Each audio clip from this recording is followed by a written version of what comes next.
M0FXB, welcome to my channel. Just a quick one here on the BT-01 Bluetooth microphone, which works great if you ask me.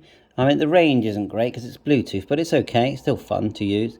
So I've got mine on dual receive, A and B. I've set a button here to, if I hold it, it just goes to single receive. And I can scroll A and B just because I've programmed sort of programmable button number 1 to do that, and you've got 1, 2, 3 programmable buttons, and they each have three different programs: short press, long press, extra long press. So just showing you, if we're on an analog channel, let's have a look now. No, digital channel, go menu, you've got all your different setting menus here: roaming, settings, Bluetooth, APRS, all that kind of stuff. Let's go down to settings. So let's do channel set, new channel, and the type. You can select digital. You can pretty much select what you like. Radio set. You've got device info. That's where you're going to find your firmware number, etc. Bluetooth numbers, GPS, turning on your GPS, things like that. Look, we can turn it on now. Now remember, this isn't a radio. This is just a Bluetooth. Interestingly, the speaker mic. A speaker mic does work on this. Ignore the SD card slot, but the USB-C charger works, and also it does work for programming the firmware, the USB charger. It's quite a light device, but anyway, let's go down to settings. We did device info, radio set, key functions, that's the buttons.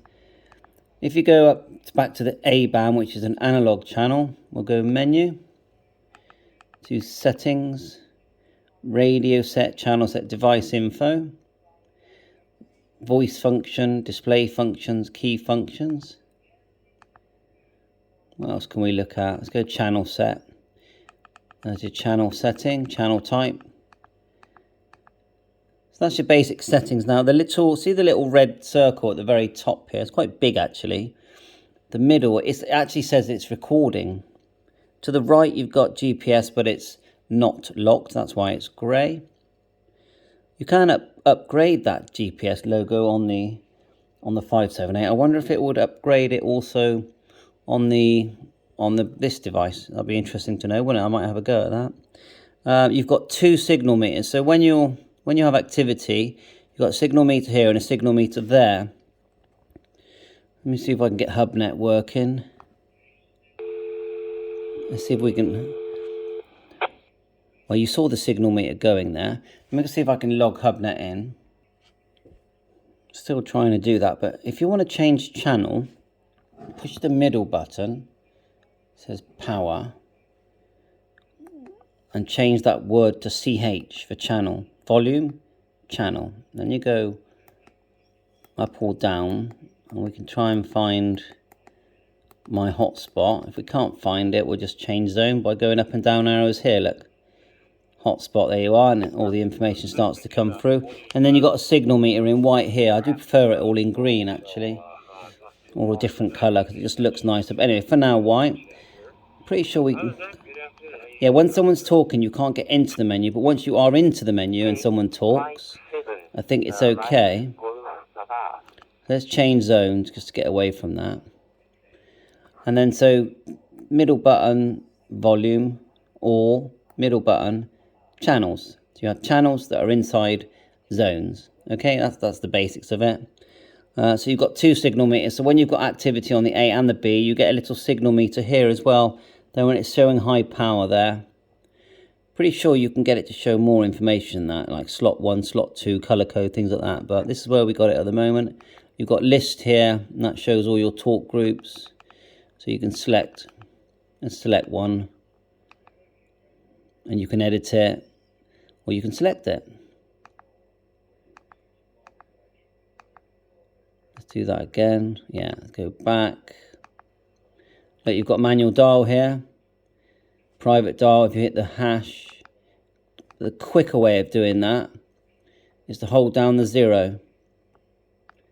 See that? And then if you put the hash, or you can put a number in, but hit the hash private ID like 4000, and then just type in, say, 91 key,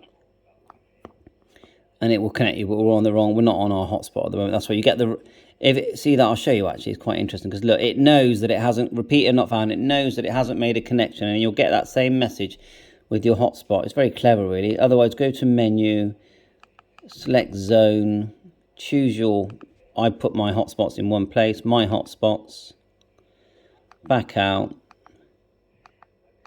and you're in zone. Oh no, I didn't say, well, that's worth knowing as well. Look, zone, choose my hotspots. Before you go off, choose it again, and it will tell you switch to hotspot, you see. And now we're on my hotspot, and the volume's quite loud. The volume, temperature was, 75 in Vinci and 55. You just think this is, it's very clever how they've done this, to be honest. I'm quite impressed. It's only a budget Android device, if you ask me. It's got Bluetooth, and you can use the wired connection. You don't even have to use Bluetooth, and it even charges when you do that. So I'm actually very impressed with it. But it's not waterproof, and really I would say it's not very shockproof, so they should make a case for this, because I think it needs one. I just don't think it's very rugged device. It does have a battery in there, 2 screws here at the bottom, and you'll see the battery. It looks very changeable to me. So bye for now, 7.3, thanks for watching my channel, catch you on air.